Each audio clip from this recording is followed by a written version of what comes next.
That's right. Episode 10 of the First and Gold podcast coming at you live.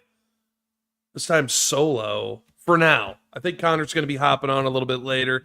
Had some things come up with work, had some things come up just in general. That guy's so busy. Really looking forward to discussing a variety of things as Notre Dame beats Boston College 25-10 in an underwhelming performance, no doubt, but that's really not the story that we're trying to tell today, and it's really not the story in general. The real story is, as of Tuesday, Notre Dame ends up being ranked number 10 by the committee. It is a very interesting development. It is actually exactly where I had predicted Notre Dame to be. I think that really, at the end of the day, this is the main story.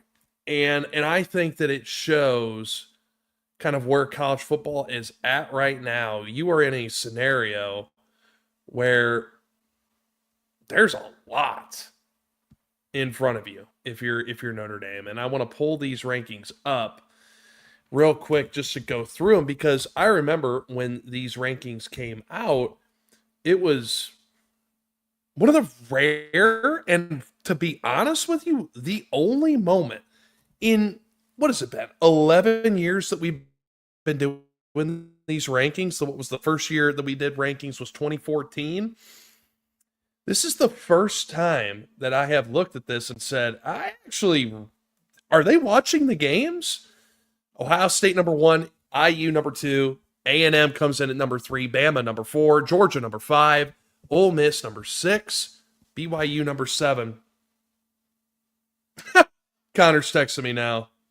My God, maybe I should stop. Maybe I should stop. Or maybe we continue.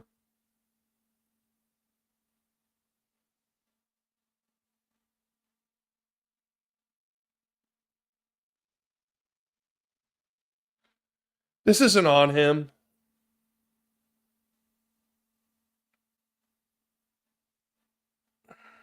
This isn't professional. I apologize. Look, at the end of the day, I found these rankings to be actually reflective of what they should have been. Like, truly, I don't have a problem with the top 10 at all. What a massive game between BYU and Texas Tech could be helpful for Notre Dame.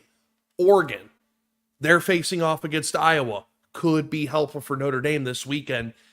Big weekend of college football. This is going to be huge. I mean, I think that the biggest thing that we all felt as we were kind of taking on this season is this is exactly where Notre Dame was ranked at this time last year, right? This is exactly where Notre Dame was ranked last year at this time, after Notre Dame took the L against Northern Illinois. I'm trying to pull up what the schedule is for next weekend. You have BYU and Texas Tech. You have IU and Penn State. Maybe one to look out for. And I think it's one to look out for because you just had that Ohio State matchup against Penn State. I mean, Penn State is getting put through the ringer right now. I actually, there's a part of you that almost feels bad for their fan base. You have Ohio State against Purdue, kind of a like-for-like matchup that you want to keep an eye on. How does that game play out? I mean, Purdue, it was a one-possession game against Michigan. Look, I think that the games that you're going to want to circle in on, because guess what? Here's the thing. We weren't necessarily scoreboard watching when it came down to the whole thing. I mean, with Notre Dame with 2 losses, I felt like they were quality losses. There was no doubt about that. Against A&M and Miami, and they were early season losses. You kind of felt like you were in the same exact spot as last year, with your one loss being in 2024, the worst loss in the country. Well, Notre Dame doesn't have that this year, right? Like, it was far from the worst loss in the country. It was two losses against two, right now, quality opponents. And with Miami, what I had kind of resigned myself to over the weekend was, and by the way, this was before they lost to SMU. It was while that game was close. I was like, listen, if they don't lose this game, it still stands.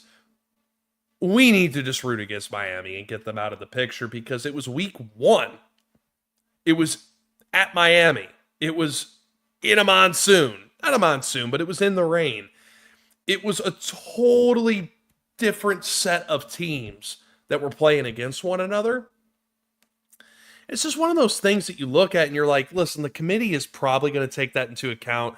Let's get them out of the way. SMU took care of business. They're going to, and Miami's going to be up against Syracuse this weekend. Whatever. It's really not a game to totally keep your eye on there. I think that IU and Penn State is intriguing. I don't think Penn State has near enough horsepower, continuity, or, to be completely honest with you, the culture at this point to beat IU, but it's something to keep an eye on. The Ohio State and Purdue game, yes, that is something to keep an eye on, like I had just alluded to before, because of the like-for-like matchup. Let's see how they kind of perform against them. Again, Notre Dame played them at the beginning of the season. We could all agree Notre Dame was kind of a different team at that point than what they are now. We're going to get more into that. The Oregon and Iowa game has my attention firmly. I am absolutely going to be fixated on that game, because what if Iowa beats Oregon? What if Iowa actually ends up pulling that off against an Oregon team that has looked just a little bit vulnerable? I think that that's something to keep an eye on. Texas A&M and Missouri is going to be an absolute banger of a game. This afternoon slate is it is so ridiculous. Virginia against Wake Forest, Bama against an LSU team with an interim head coach. I mean, look, if LSU were to beat Bama, that's an amazing thing, I think. Imagine Alabama with their two losses being against Florida State and LSU. I mean, Notre Dame ends up kind of climbing the rankings there. This is one of those weekends, right, where some weirdness could occur, and it could be a very, very good thing for Notre Dame. And the reason that I say that it could be a good thing for Notre Dame is because Notre Dame, again, was ranked in this exact same spot this time last year. Bookmark it. It's true. Look it up. If Notre Dame ends up hosting another game, or excuse me, if Notre Dame ends up hosting a playoff game as the postseason opens up, that could be very, very interesting. And to be completely honest with you guys, that's not very far-fetched. If you're one of the top 8 seeds, you're going to be hosting a playoff game.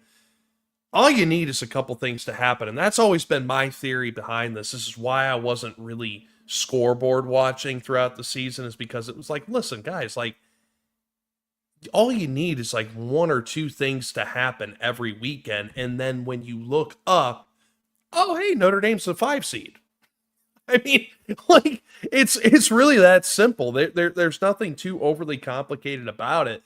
There's nothing to freak out about. What you need to freak out about if you're a Notre Dame fan, and I'm going to be doing the same, is how does Notre Dame perform from here on out? You can't have a whole lot of repeats of what went down against Boston College. The committee's watching now. And the committee watched that game, and they said, listen, we're willing to give some grace because Notre Dame has not played down to their competition the way that they did against Boston College. And that's a game that we're definitely going to get a little bit more into. We're not going to belabor the point. We're not going to absolutely drive it into the ground, because I think that horse has been beaten to death, and I don't want to lay on any free punches at this point. That would just be cheap shots. And to be honest with you guys, I don't really think that's necessary. All I'm saying is that you've got 1, 2, 3, 4, You have 4 opportunities, 5 opportunities this week outside of Notre Dame beating the brakes off of Navy, which, of course, we're going to be discussing today.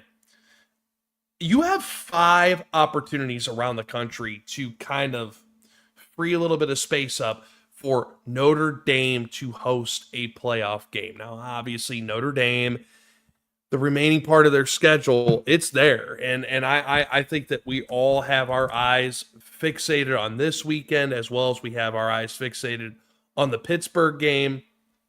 That is going to be absolutely insane. I think that what we all kind of came away with, though, is that it's real and we're back. And it's kind of funny because, I mean, guys, think about this. Like, let's just read out the remaining part of the schedule. Okay. You're coming off of a very lackluster win against Boston College, in which there are a lot of people that have said, I really didn't think that we were going to lose that game. I didn't really think that, this was ever a game that was in doubt for Notre Dame. It was just a matter of can they perform? Can they find a way to make it happen? Connor texts me, how long you been on it? 10 minutes, just rambling to myself.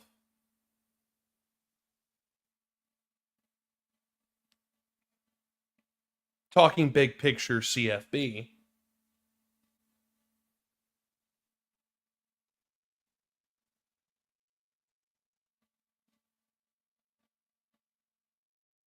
And doing a bad job of it. Look, so you come off of this lackluster win against Boston College, and I think that we could agree that, man, every Boston College game just feels like this. It just is.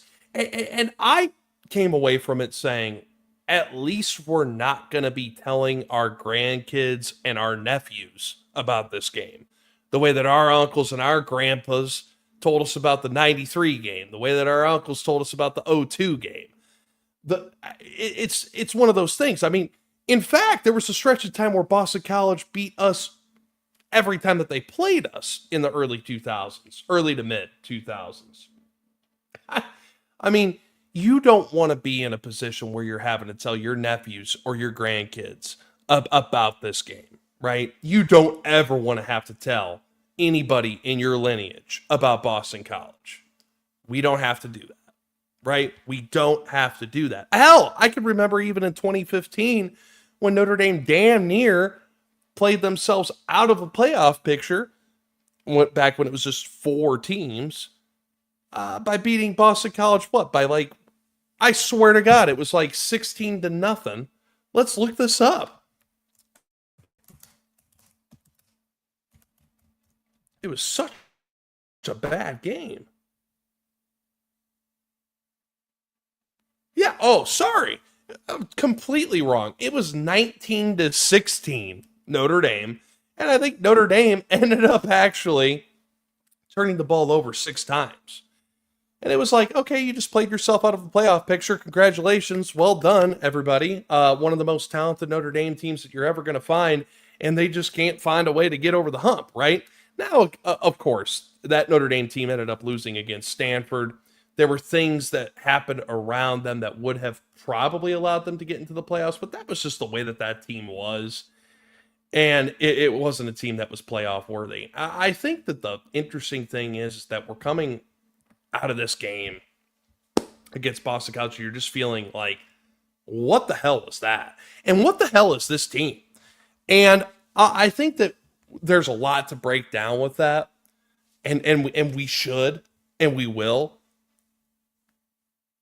But before we do, I wanted to start with this big picture conversation because our fan base, this fan base at Notre Dame, desperately needed to get a shot in the arm, and the rankings that came out were exactly that. Now, I had personally predicted them to be right at number 10. That is exactly where I didn't expect it to be higher. I didn't expect it to be lower.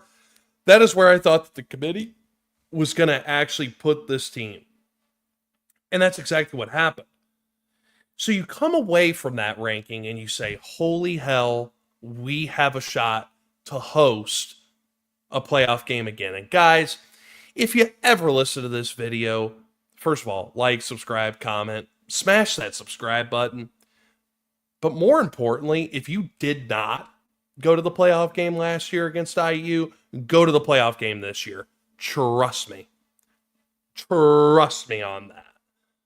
That is something that you're going to want to attend because it is going to change your freaking life. That environment was insane. It was so vitriolic. It was so angry. It was so nasty. You want to be at a place like that.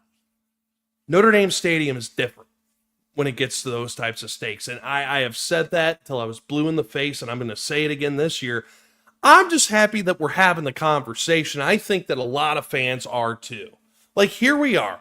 We're kind of back in the thick of things. Notre Dame, after kind of taking those initial 2 losses, coming into the whole thing, being in playoff or bust mode, not playoff or bust, title or bust mode,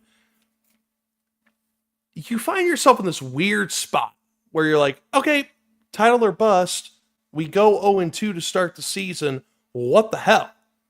How am I supposed to feel about that? How are we as Notre Dame fans supposed to cope with that? The answer is you don't cope well with it at all. In fact, if we're going to be completely honest with ourselves, we've been a little pouty as a fan base. And there's various reasons for that. The expectations were so high on this team by most. Some didn't have as high of expectations as others. You can look back at the old episodes. I had high expectations of this team. Those expectations have not been met yet. They just haven't. I mean, you come away feeling a little bit dazed and confused, a little bit jaded, a little bit sad, a little bit feeling sorry for yourself. You got anxiety. You watch these games and you wonder, what am I even doing this for? I'm not necessarily happy while I'm watching these games. What am I doing this for? Then Notre Dame gets ranked 10th. And I thought that they were going to get ranked as low as 12th. I didn't think that they were going to be out of the playoff picture. And this has been my point of view the entire time. There was not one point that I had ever told you guys, oh man, a 2-loss Notre Dame team, they're not going to make it. No. That's just simply not true. It just isn't. I never said that. I will always die on this hill. A 2-loss Notre Dame team would have made it last year. Would they have hosted? No. Would the picture have looked a little bit differently? I'm sure it would have. But that just was never in our view, right? That wasn't in the view of this channel. If you lost twice, you're going to make the playoffs. Shit's going to happen when it comes down to college football, especially the way that the landscape is framed out this year. That was never a question. It was just a matter of where were they going to be ranked initially. And obviously, as I belabored this point, they're ranked number 10. And then you come out of that. You come out of this malaise of the Boston College game. It'll be on in 5 minutes.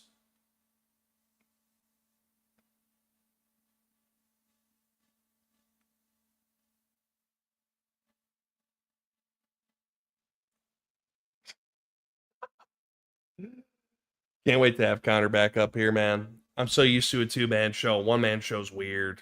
As much as I love talking, it's always good to have someone else out here. Guys, anyways, you come out of the malaise of the Boston College game and you just don't know what this team is. You don't know how the committee's going to react. And now you look at the remaining part of this schedule. You have Navy, who just lost to North Texas.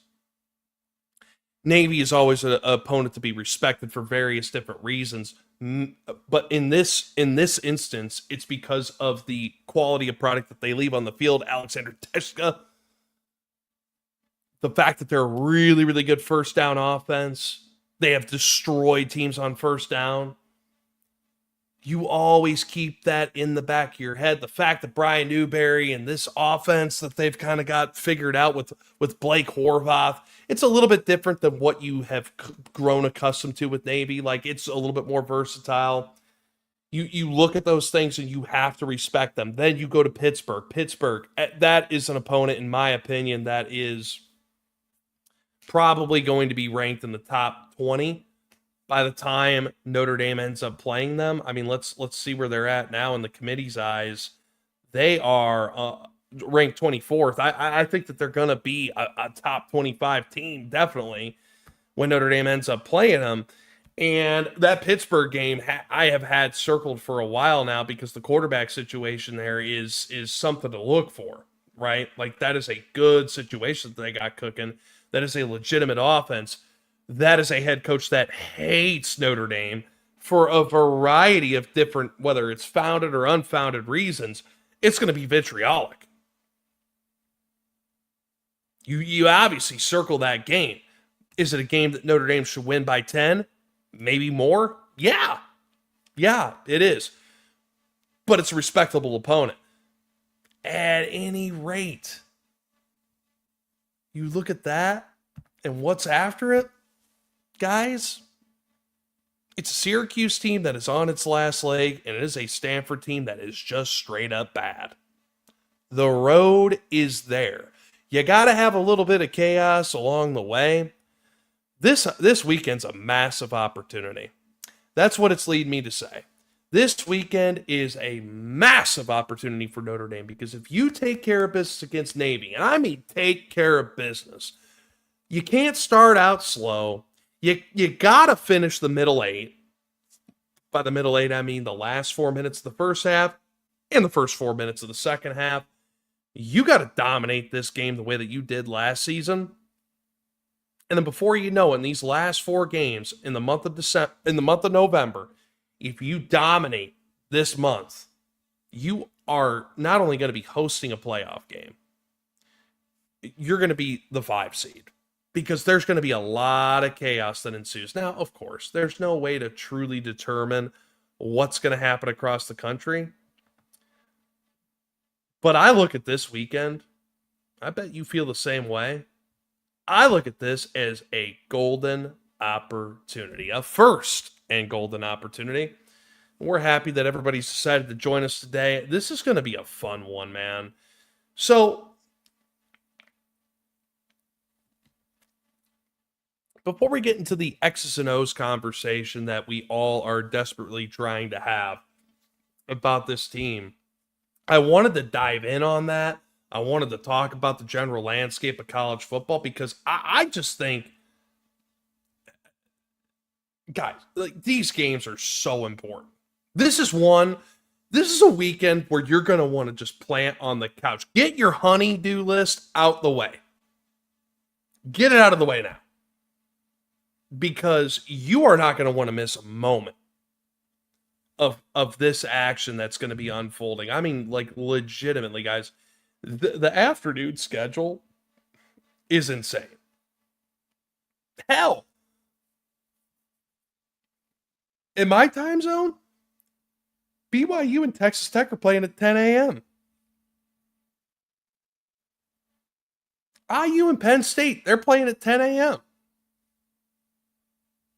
Ohio State and Purdue, they're playing at 11.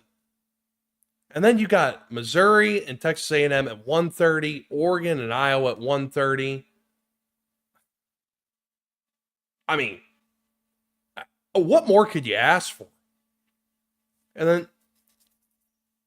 then, never mind the fact that LSU and Alabama, they're playing as a nightcap. I mean, this is going to be a massive moment. And oh, by the way, did I mention Notre Dame is playing Navy at 5:30 at the same time? YouTube TV subscribers, you need not worry. It will be on your TV. I know. I had to deal with the same thing.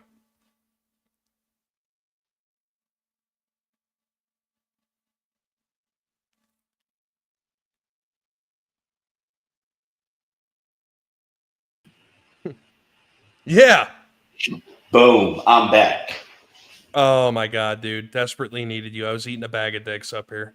Yeah, dude, I got like 9 texts from unknown numbers, and they all just said, boo, boo, he sucks. And I was like, what are they talking about? Well, they would be right. They would be right in this instance. I mean, the last 24 minutes have been brutal, but I will tell you, dude, I was talking about just the general landscape of college football, and I do want to kind Mhm. of give the floor to you for you to be able to say this as well. Um, I don't know if we could have asked for a more ideal scenario. I mean, I thought I truly predicted Notre Dame to be number 10. Like that's where I thought they were going to be That's ranked. sick. It's way higher than I expected them to Where did rank you us. think? I don't know specifically, but I didn't think it was. I didn't honestly. I didn't think they'd get in the first. I thought they were going to pull something slick like Miami, or I could see us being like AP ranked number 10 totally. But the playoff committee, I was kind of expecting them because I don't know. I mean, I feel. Let's be honest, it would be a monkey off their back if they screwed Notre Dame one time because everybody's always complaining about how Notre Dame gets an unfair shake at the playoffs and how successful we were last year. So I don't know. That's just how I looked at it, but I didn't expect a number 10 spot, and I'm very comfortable with where they landed. Um, I don't. Who's the first round matchup prediction? BYU was It it? would it would be BYU, and Come then that on, would man! I was thrilled when I saw that. I was like, but I think the winner of that game. What is that? IU. Oh, really? It would be Hey, as IU. long as it's not Ohio State, like until later, there were a couple of I can't remember what numbers. I think it's 8 and 9 or something like that. The winner of that would play like number one. I think that's how the bracket shakes out. But yeah, I was like, I'd hate to play Ohio State off the bat. But BYU, no problem. I'd feel good about that. And then Indiana, good track record against them. I do think this is a better Indiana team than last year's, like hands down. But I don't know, man. I was pretty happy in general as far as the landscape of college football. I will say the only like truly the bubble that's going to have to burst are these coaching contracts and the guaranteed money that they're getting. something's got to give. I can't believe these guys just have these huge clauses. They get X amount of money at least. It's insane to me. But yeah, I'm happy with where Notre Dame's at. That's for sure. Yeah. Yeah, I mean, you come away with this like weird feeling, right? Like I was kind of describing it earlier where I feel like the fan base and I mean, we're probably in the same boat. After the first 2 weeks, you first of all, you come into the season with title or bust mindset. And that mindset Mhm. started the minute that Christian Gray ended up getting burned by Jeremiah Smith. And Ohio State seals the deal and wins by what, 10, something like that. Maybe they won by 2 possessions, I don't know. But you come away with this feeling at the end of that game like, you know what, man, it's all in front of us. Let's go take it. You go 0-2 and you're like a little bit shell shocked, and I honestly think that that's the way to describe what this fan base and what the energy has Mhm. been around this program has been. It Right. hasn't been a malaise necessarily. It's just been an absolute shell shock of like, what do we do now? Like, I don't understand. And then Yeah. all that for Notre Dame to be ranked in the exact same position that they were ranked at this time last year. Right. Yeah. So it It really did a lot, I think, for that part of the fan base that it definitely soothed a lot of people. But I don't know. I think that shell shock obviously comes from immediate success. Or immediately following the success of the postseason last year. And I think we've talked about it a ton of times, specifically with Brian Kelly, that we couldn't get to that next level. And I think that was really the first time in my memory that fans were like, wow, we can reach that level and we're here now. And then boom, you get punched in the mouth twice to start the season is pretty rough. And it's like most fan bases, shoot, Notre Dame 6 years ago would have been very happy for the way this season has gone compared to 2025 fans, just because the expectations have I think at least for the next few years, shifted. Unless they, really take a step back, which I don't foresee at least anytime soon.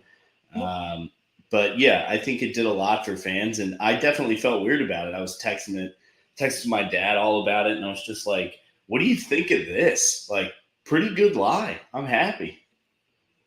And to be honest with you, I was I hate to brag about this, but I was on a date. No way. What's I his was on it. name, I man? Sorry. listen. I don't. This is a family show, dude. Get your mind out of the gutter. I don't think it is a family show. I mean, dude, It is never. Yeah. I don't think it ever has been, and it definitely isn't now. I just look at the end of the day. His name, I don't even want to get into it, but but I will all right, say, so you're on a date. You're on a date. I was on the date. I'm obviously I'm pulling up the rankings and everything, and I was like, babe, or bud, whatever you want to say. I was like, yo, I was like, they're ranked number 10. And she's like, "What is that good?" I'm like, "Yeah, that's good. That's Let's good." just say there's not only 10 teams. What, but was I shocked? No, I wasn't. Yeah. And the thing is about the whole committee ranking thing, and I'll get off of that real quick. But what I do want to say about the committee rankings is I thought this was like the first year where I was like, they do watch all the games. They were very, Yeah. very consistent. Like I Right. felt like it was well put together. Like I have no qualms. Literally, I have no issues with Do you like the any of rest the of the rankings. bracket? I do. I do. Yeah. I listen. I think that this is as accurate as it gets. Like truly. And I thought that they did a phenomenal job. Like Notre Dame aside, I there have been times where I've been happy with Notre Dame's ranking, and then I've been like, "What the hell are we thinking on the others?" No, I'm pretty cool with what we got going on right now. And Yeah. It's not so high as to be offensive and draw too much attention. I want them like last year. I really liked when we got written off by losing to NIU. Like it just opened everything up for us. Like we were able to take that edge off, that expectation. They really reset the bar, and then they just kind of leaned into it. And I think that this could bode well as long as they don't pull any more Boston colleges. We'll talk about that. But right. we need some style points. But 10, pretty good. They're not safe, but not too high to draw attention.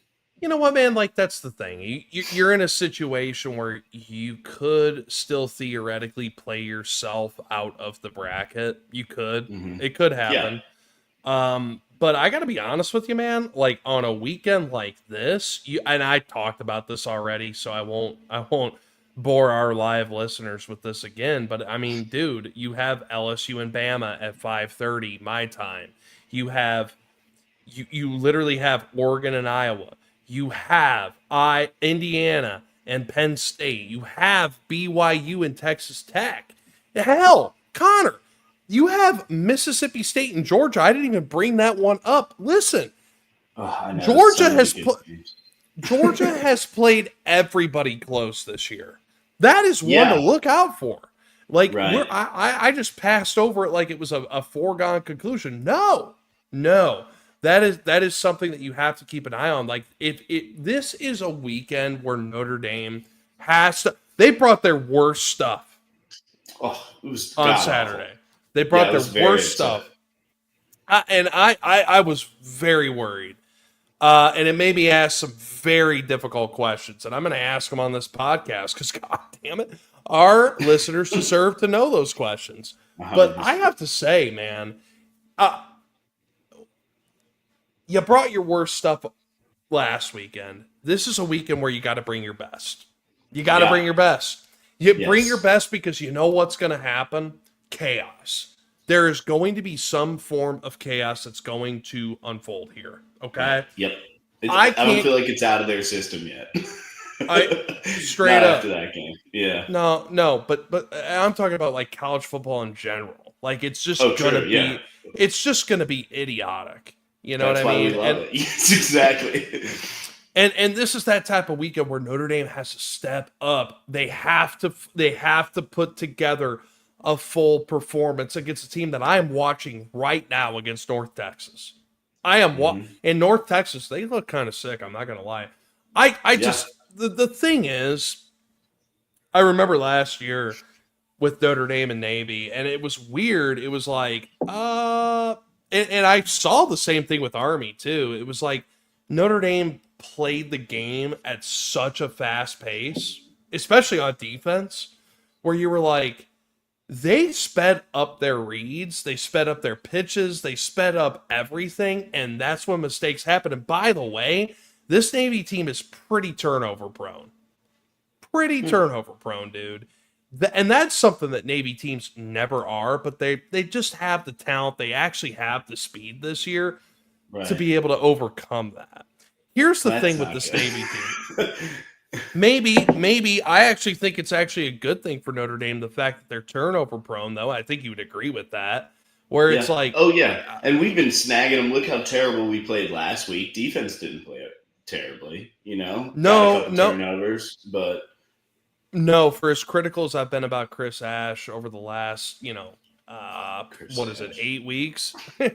well, Connor, believe it or not, I might be getting close to turning over a new leaf here. Dude, I love that for you, man. I think this, okay? I have qualms. I have criticisms. I have criticisms of the game plan of last weekend, too, but the defense played phenomenal, and the players did exactly what they were asked to do. And yes, was zone coverage, did it make an appearance again? And I'm not mad about zone coverage. I'm mad about soft zone coverage. Yeah. That's all I'm saying. Yeah, the 12-yard gap behind the defensive line. I just think that your dudes are better than their dudes, and I think that about Notre Dame's defense in just about every scenario. Sure. If they play Ohio State, if they play IU, if they play insert top 5 team, I might have like some worries about the game plan. But all I'm saying is this. Run man, because if you run man, you're going to be okay. You're going to be okay.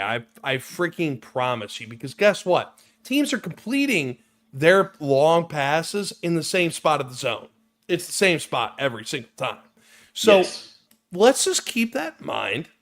It's something to take a note of. Here's what I will say about Chris Ash's defense and the staff. But I will say this about Chris Ash. The run defense all year long has been the best that Notre Dame's run defense has. It's probably the best that it's been since 2018, 2012. Legitimately. What did they give up last week? Bro, that's a great question. Yards? Wasn't it something ridiculous? It was. I ask you as I'm staring at Navy on ESPN. I mean, Boston College. Rushing yards. That's a great question. Okay, I got you. It's a podcast, folks. They ended with 12. Yeah. I mean, it was 12, bro. Right, but no, you were. It was hugely affected by Grayson James's negative 21 yards, but a couple sacks and stuff. But their leading rusher had Turbo. Richard. Yep. Had 26 yards with a respectable long of 6. You get 2 of those, that's the first down, dude. And listen, that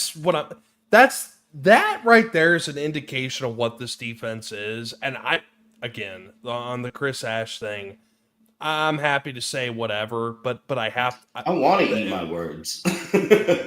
Me too. And I'm getting really close to getting there. And this game is probably going to take me over the top if we're able to do what we have to do. And the thing is, there's been a lot of debate, guys.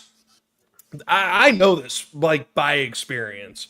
There's been a lot of debate on, is Chris Ash going to just come up with his own thing against Navy? Is this just going to be kind of like a figure it out?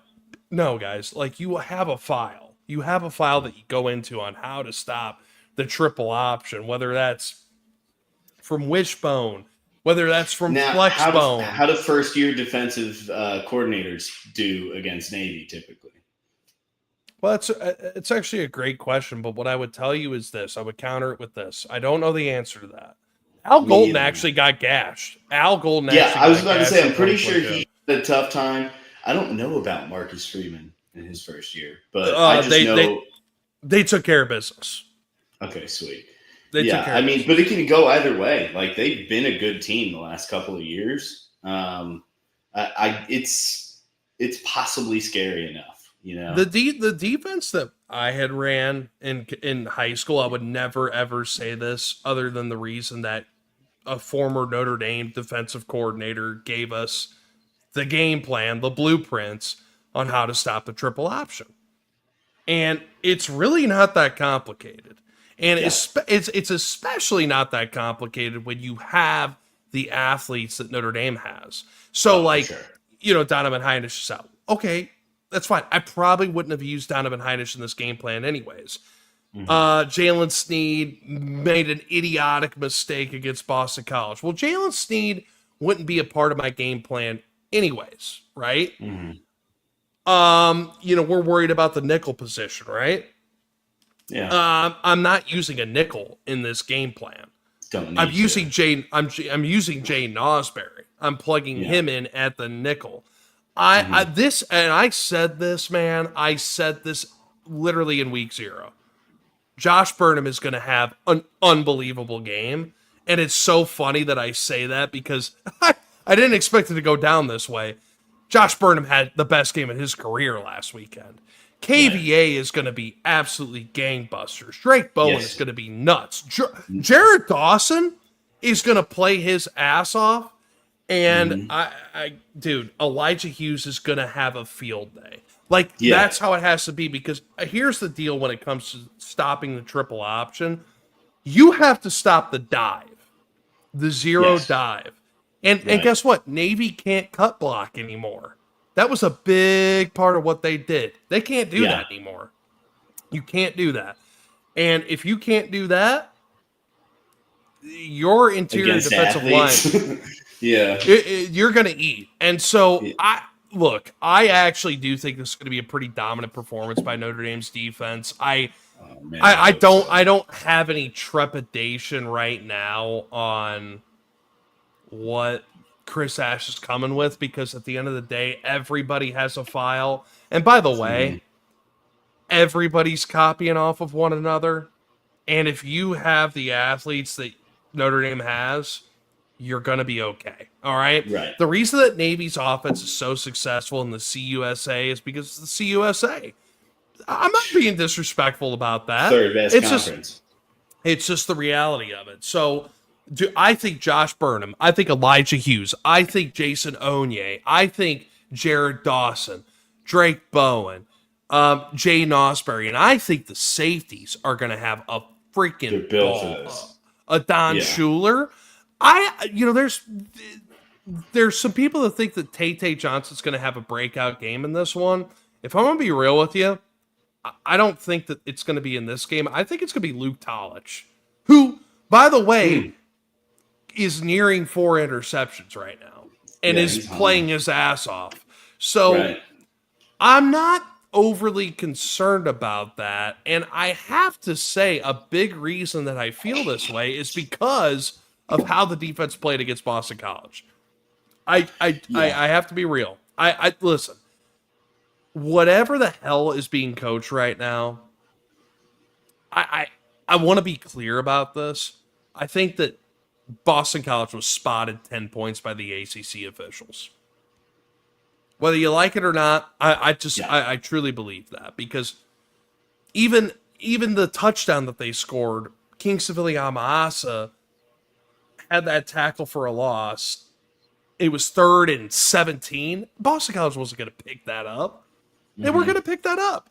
I also heard Chauncey Billups had the over. So, you know. Chauncey, did you hear from him? Did you talk to him on his payphone? Well, let's just say I made a couple of flagged bets on DraftKings shortly after I had a phone call with a friend. Can I ask you a question legitimately for a friend? Sure, yeah. Can you make prop bets on flags? I have to say, I don't see why not. It's probably one of those where there are places you can do that.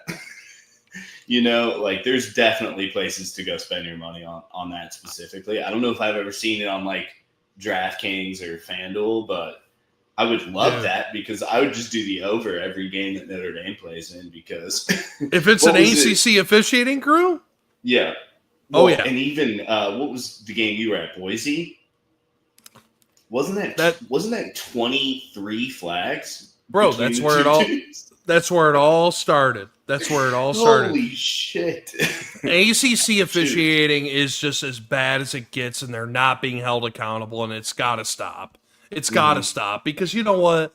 It's all fun and games when you're up against Boise State, and it's definitely all fun and games when you're up against Boston College. If you're up against another ACC opponent in the playoffs and they're the refs, are you? Listen, I gotta verify, dude. I gotta verify if they're even allowed to officiate. But dude, it's so bad. It's so bad, and it's bullshit. It's bullshit. It's wrong for so many reasons. First of all, you have jobs on the line on the coaching staff. If you lose that game, you have millions of dollars that are floating out there from a gambling perspective. And I mean, ESPN is happy to freaking flaunt their FanDuel and DraftKings sponsorship. Yeah. I don't know if it's FanDuel while or having DraftKings. Their own betting app. They're happy to, at least, whatever the app is, they're happy to run the ticker and show you the lines of those games. And you're going to impact the outcome of these games like that. Listen, I had Notre Dame to cover. It was a dumb bet. I shouldn't have taken it. I knew it all weekend. I said, this is dumb. I shouldn't do it. And I did it. And they could have covered if not for some of the worst officiating that I have ever seen. It was only trumped by the NC State game. It was only trumped by Boise State. I was about to say that exactly. No one will believe this. I'm typically not like a ref piler. Like in game, sure. Like, I'll complain. If I'm at a game, I'm yelling about every call. But this is like the first season in recent memory that I can think of where I can point to like, just like you did, 3 or 4 games where I'm like, not only was this just bad reffing, this is some of the worst I've seen watching any team. And this season specifically has been wild. And that's the thing. It's gotten progressively worse. Yeah. And it got to this point where it's so noticeable. Whether it's the SEC or the ACC, it's gotten so noticeable that you have to, if you're the ACC, by the way, NBA, dude. But dude, hey bro, guess what? Jamie Umiyama said this. Jamie Umiyama is the last person to blame officiating on anything. And he was like, I mean, what the hell? I mean, like, okay, first of all, you've got to delay a game penalty on defense because you shifted your defensive line mid-snap or mid-cadence, whatever. That's wackadoo. You have a unsportsmanlike conduct penalty on KVA for doing this, which every player in America has done this after a big play. Yeah. It's like doing a first down sign. Right. And, okay, so you have that. You have a face mask penalty that was egregiously bad against Josh Burnham, where it's like, listen, if that completely flipped the game on its axis. Connor, I'm with you. I'm not like a blame the refs for everything. No way. Right. But what I am saying is, why the hell, and this is what Jamie Umiyama was getting at, why the hell on ESPN do ACC games get under the hood access on reviews with referees, but Notre Dame doesn't? When we're in a half ACC contract. Again, I asked Pete Bavacqua, who I like. I've agreed with every decision that he's made up to this point, I think, at least publicly. Sure. Why the hell are we in this contract? Why? What is it doing for takes us? us through like 2032, I want to say. It's like we've got a minute left on this too. So was it a 20-year contract that started in 2012? It's probably what it is. Yeah, or it's until 33. So through 2032, yeah. Can we please buy that out, like how coaches' contracts are bought out? Please. Dude, I will say with the conference restructuring that we've seen over the last, 4 years, if the ACC loses Notre Dame, as a partial partner, I could very well see them actually, that being Clemson and FSU's, Miami's chance to get together again and try and break out. Then that's your really top 4 brands. I mean, if you're counting Notre Dame. So it could be a cascade effect. And honestly, I don't think it hurts. I don't think it hurts Notre Dame. And also think about it, if Notre Dame let's say they do 2 partnerships, one with the Big Ten and one with the SEC, or I don't know. But if they do 2-3 games a season, I could live with that. And then also that'd be a way to make USC have to say no to us. There are a lot of ways that this can play out. But I do agree with you. I don't.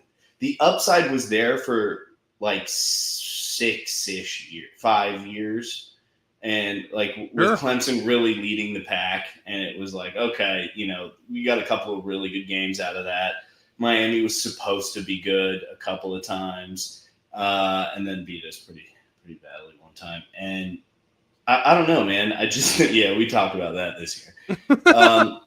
I think it's just kind of run its course. It's kind of like what I was saying about these guaranteed money with coaches. You're giving them. Why sign a 20-year deal that's never been done before? Why don't we sign a 5-year deal? What the hell? How this dance goes? I mean, 10 years, I would be like, wow, that's audacious, but I'll let you go. I mean, we're ACC, more like ASCC. Censors, bleep that. But hey, write that down. Write that down. Can you write that down? Thank you. I'm looking at a Jersey Mike's bag that I ate from 3 years. I've got no people, but I'm calling it out. I don't either. Clip it. I don't either. I got nothing. I'm looking at a candle right now. Ooh, it's fire. I swear to God, Connor, I think that is such a good point by you, and it leads us to all points are kind of pointing to this. Mm-hmm. It's going to be a super conference. It's going to be 64 teams in a super conference. Yeah. Let's be real. Right. It's already trending in that direction. Yeah. It's so if you want Notre Dame to not be independent, that's how you're going to do it. And everybody knows it. Let's quit beating around the bush. The ACC officiating is horrible. The SEC officiating is horrible. Notre Dame just scheduled a home and home with Auburn. All right? What if? I was pumped about that. What if Notre Dame does a half Big Ten, half SEC, or maybe we split it up into thirds?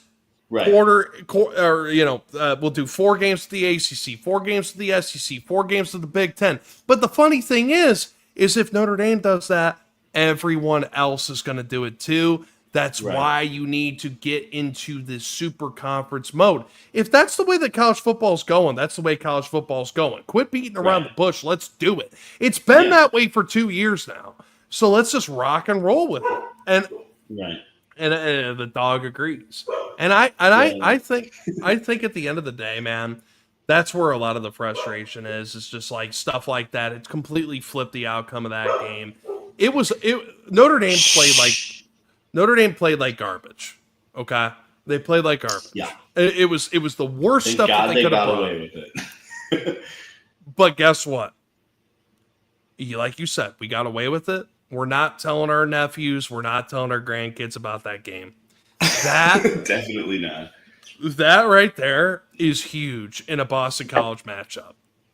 I know. Because my dad just kept always brings up 93. He's like 93 in person. 93 and 02. Bro, and I wasn't even a glimmer in the eye. I wasn't. And I got to tell you, man, I that is a big deal. All right, it's a bigger Yeah. deal than we think. I'm not happy with it. I'm not proud of the No. win. I'm not proud of the way that they played. There's definitely some things that need to get fixed. I Let's thought talk they about that scored now. 28 points in the first half. Well, let's You know? let's actually talk about it now. Like what needs to get fixed. I'll tell you what needs to get fixed on offense right now. I'll tell you. Yeah. First of all, we've said this for 2 weeks now. Maybe 1 week. I need a deeper rotation at wide receiver. I need a deeper rotation.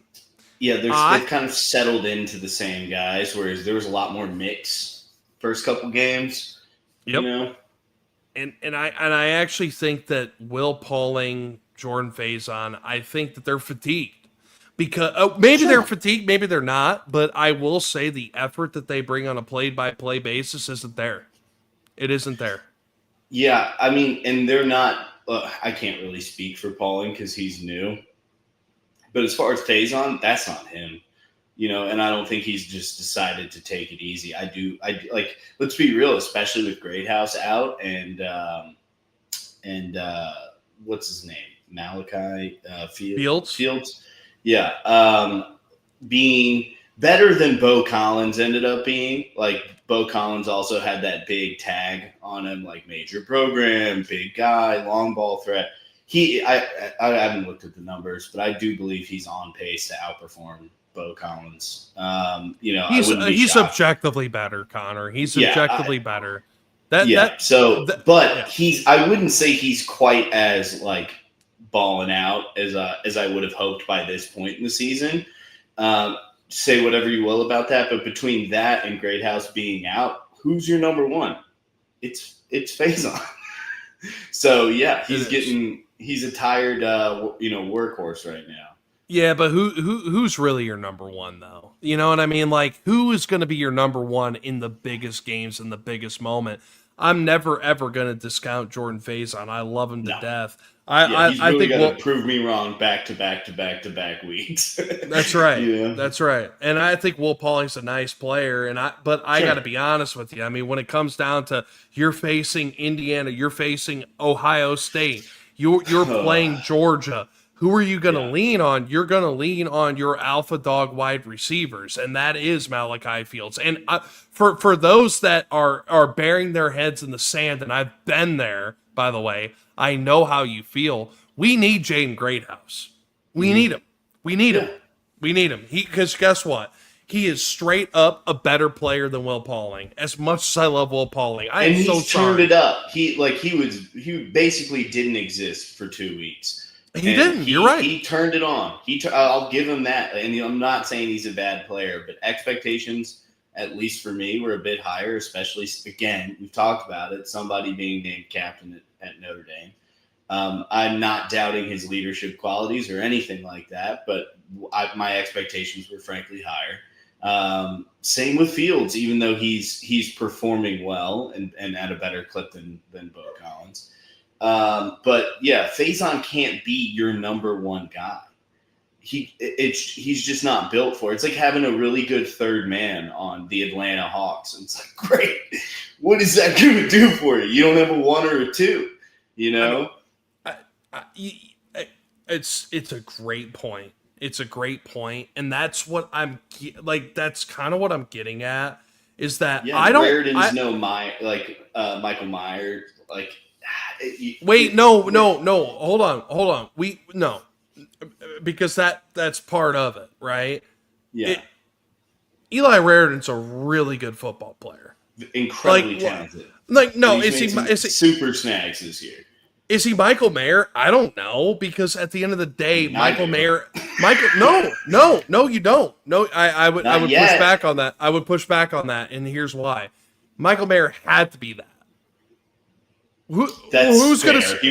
He was not only an incredible tight end, he was their number one receiver for at least 2 years. Who the hell else was going to step into that role? Javon McKinley. Right. I like Javon. Think he's a good player. Yes. Bennett Skoranek. I like Bennett Skoranek.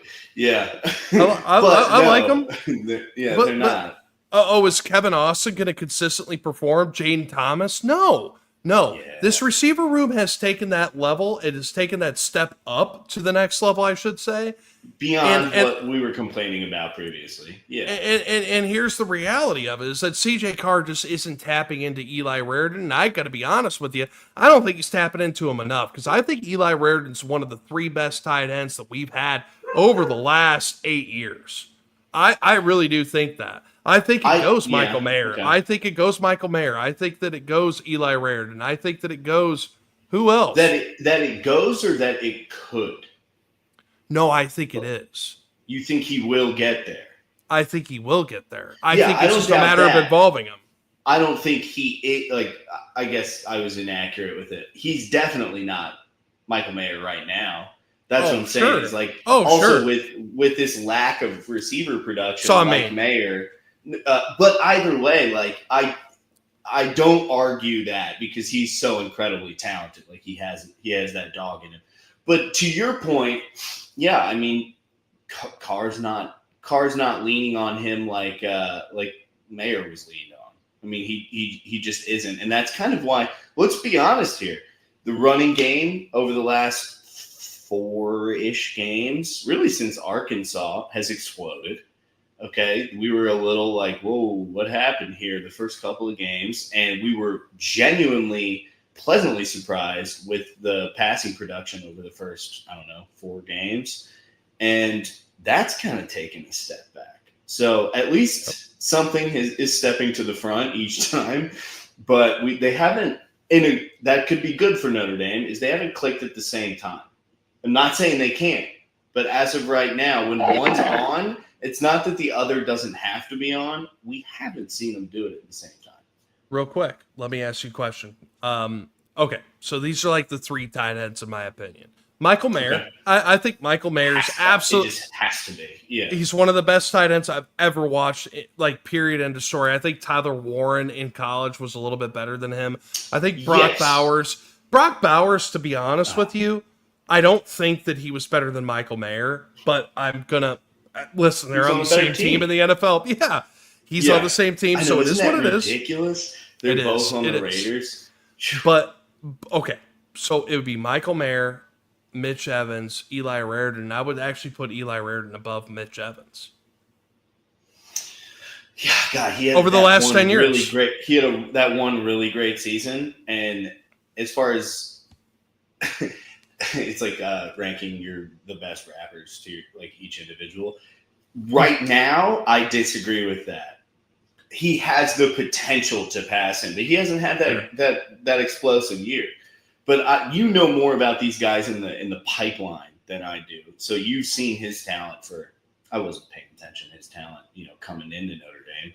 So I just knew he was a big name, and I've seen what he's done here. So it's like I've been sold a different bill of goods. You've seen a lot more behind it, and I'd imagine why you have so much faith. But that's not an insult to him. To your point, Carr's not hitting him like he's supposed to. This receiver room has definitely, inside this season, has taken a step back. Not entirely their faults. I do think Greathouse, even if he's not catching balls, which he really wasn't when he was healthy this year, it's taking so much attention away from guys like Jordan Faison or Will Pauling to pop out and, cut through the middle of the field at 100 miles per hour. And that's not happening anymore. And, you can put 2 guys on Faison and you're probably going to shut them down. I just think that the aerial assault right now is missing the alpha presence at the moment, whether it be Malachi Fields, whether it be Eli Raridon, whether it be Jaden Greathouse. I think that I truly and firmly believe this, and I'm gonna stand strong on this for a while. As by the way, like Jordan Faison's like one of my favorite players ever. Like he's in my top 10. He's so fun to watch. He's like mini Will Fuller to me. You know what? He's mini Golden Tate for me. Oh yeah, holy cow! It's the ability to break those tackles and just make things happen. That low center of gravity and just explodes. Well, they make the game look fun, and but here's the deal, man. You can't have Tate without Floyd. You can't have Tate without Kyle Rudolph. Excellent point. And that's the thing. It's like, I want more electric plays from Jordan Faison, but the way that you do that through the air is we have to have, and I don't know if this is by plan. I don't know if it's just, you're kind of playing against Boston College. Like, it's human nature. Like, who gives a shit? I get it. Because guess what? When we freaking watched that game, I guarantee you weren't dialed in. I wasn't. I was angry. I was pissed off and annoyed that I had to watch it. But exactly. It was like that walking by and being like, when we talk about entitlement syndrome all the time, and it's like we have the same thing as fans, and let's be really brutally honest, our entire fan base has felt that way. Like, what? We got to play Boston College? Even when, let's be honest, we had not earned that yet. No! I was calling out stopping playing Navy like 6 years ago. And there's been a couple of times since then that we need Connor, it's such a good point by you, though. Because it's all projection. We're projecting what we think this team could be. We're projecting that Malachi Fields is going to go off. We're projecting that Eli Raridan is the alpha tight end in the country. Yeah.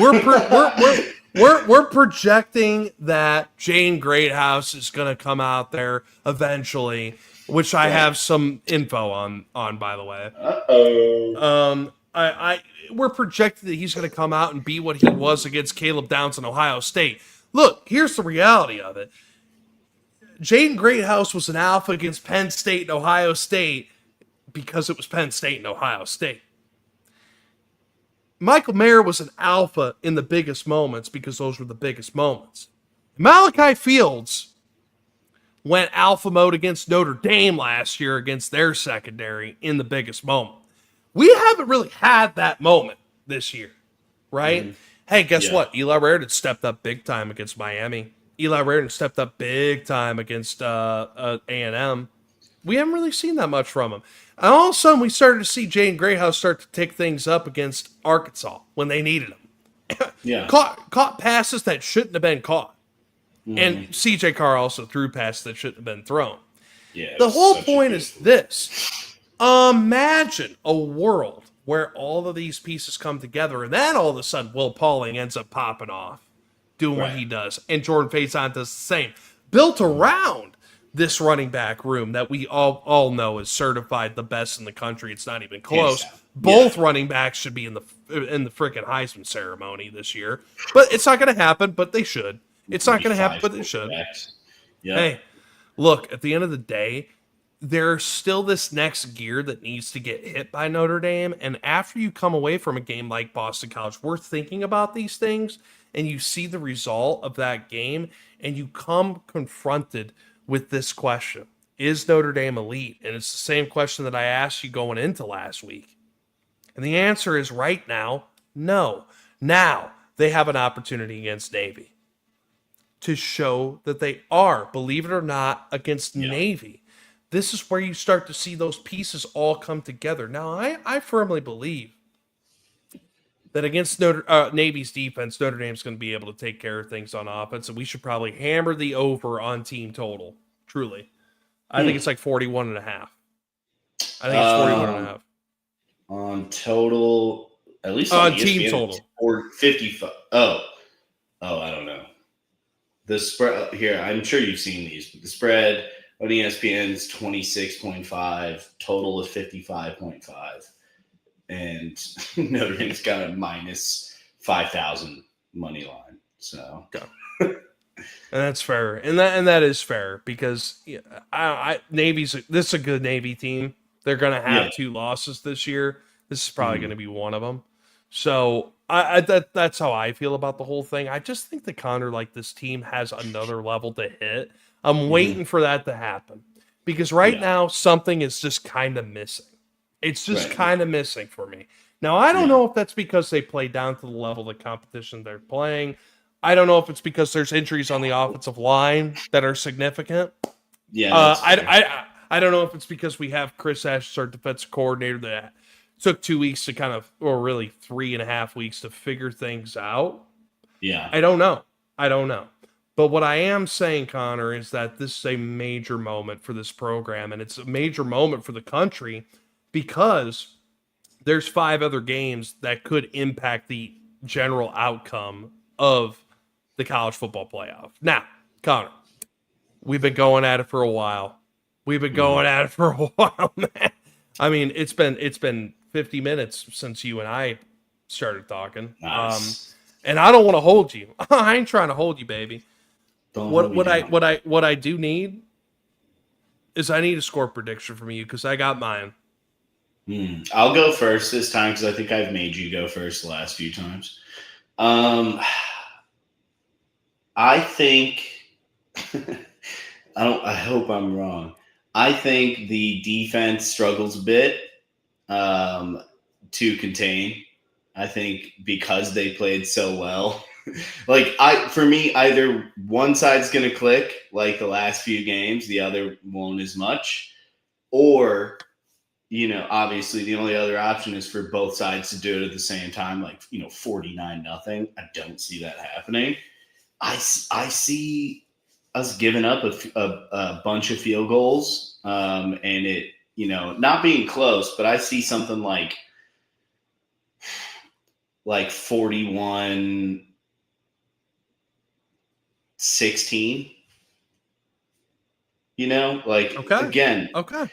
BC scored 15 points, but I think the offense will click. I think they're going to be able to handle it through the air at least slightly better.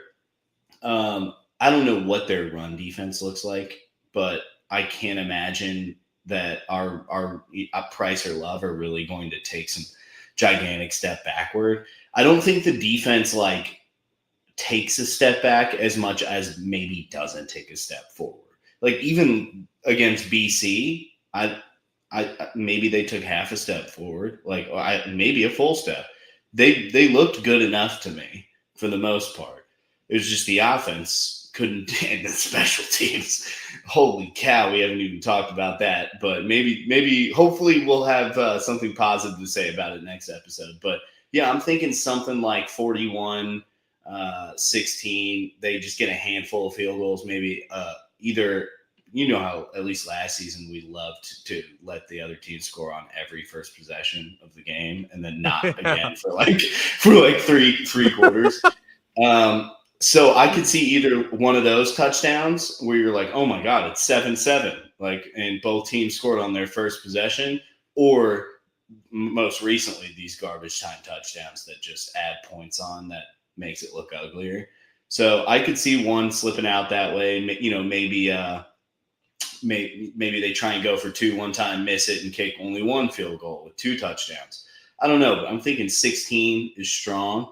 One more point than BC. I think the offense gets it going with something like 41 or 42 points. So very interesting. Very interesting, Connor, because I actually have Navy scoring one more point. 17. 17. I got Notre Dame's offense, though, scoring 52. I hope so, man. No, they are. They are. I will. No, I'm not going to guarantee it, but I have to say, man. I mean, I just think that the offense needs they need a day like this, and they need a click game. We need another get right game now. Unfortunately, what if we truly view Navy as the CUSA opponent that they are? From a talent perspective, I'm not trying to degrade Navy. That ain't what I'm trying to get after. I'm just saying I think that at the end of the day, I think this offense is due for a big coming out party. That was we got to use the Boston College game as kind of a bye week in a way where you self-scout and you say that ain't us, that ain't our standard. You didn't cut it too close. It just it was ugly. And you make those changes that need to be made. You go for a deeper wide receiver rotation. Maybe we see Jane Greathouse in this game. Maybe. Now I have been told, Connor, real quick, that we're not going to see Jane Greathouse until the playoffs if Notre Dame makes the playoffs.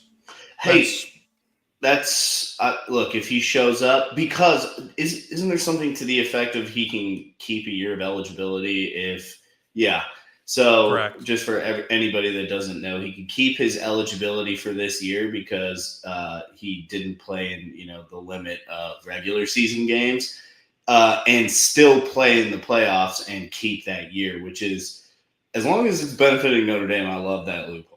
So Yeah, no, truly, because he was going to go to Ole Miss this year and he didn't, and I think he's a little bit pissed off about that.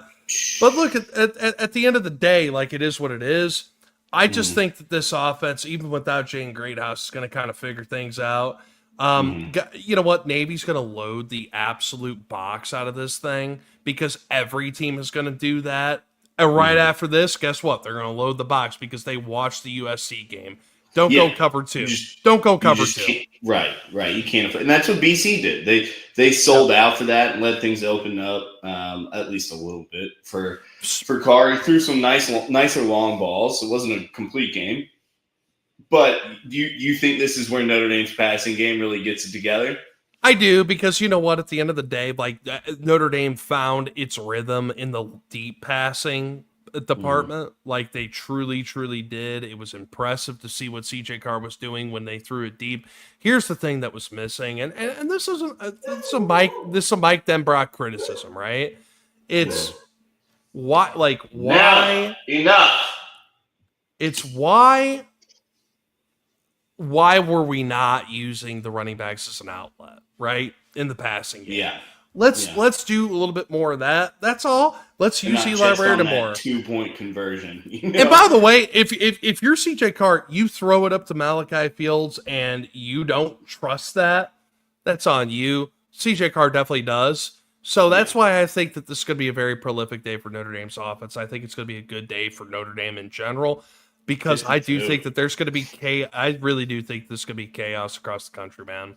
So by the time Notre Dame actually plays, there might already be pieces in place for Notre Dame to be hosting a playoff game. And if that happens, Connor, if that happens, you're coming with me. We're doing it. I'm down, dude. I'm absolutely down. I should have some PTO from the new gig. Oh, 100%. Actually, by the way, this is more intel for you. It's probably going to be Saturday at 8 p.m. If they do host. Saturday, 8 p.m. Oh, that's sweet. So perfect prime time. Just bear in mind, that's what Notre Dame's been told, by the way. So if they do, that no one knows this unless you subscribe to First and Gold podcast. You don't know this, and you don't know that about Jane Greathouse either, unless you subscribe and you listen. But I'm telling you, you put the boxes wherever they need to go, dude. I'm telling you that is what Notre Dame was told. It's like, guys, we're going to use the primetime spot. You're probably going to be Saturday, 8 p.m. Actually, Mike Bernardino said that publicly too. So, guys, like, be ready for that. Be ready for that. Sweet. And this weekend, for the weekend, Connor, this weekend could decide that, man. It could decide that. So, take care of business. Get it done. Smash that like button. Smash that like and subscribe. Smash that share and follow. Do it. Just do it. Love. I have never been good at hand hearts. Love. Is that good? That's pretty good, dude. From my end, it is. I don't know, man. After this weekend, I'm getting a lot better at it. You know what I'm saying? Mr. Dates over here. All right. All right. Hey, we love you guys. Please keep listening to us, please. Please. No, listen. Again, ask us questions, guys. We have all the answers. We do. Ask us a question. One question. Any question. We'll prove it. Come on. I'll freaking corner you. I'll corner you like this. Non-football existential questions. What's the meaning of life? The meaning of life is this. Finally asked. I'm gonna end this stream, and we're gonna think about what we have coming up to us, because Connor, I think it's very exciting things. As always, it's First and Gold podcast. It's Connor Reagan. It's Clayton Stoller, and we're the F&G podcast signing off. One sec.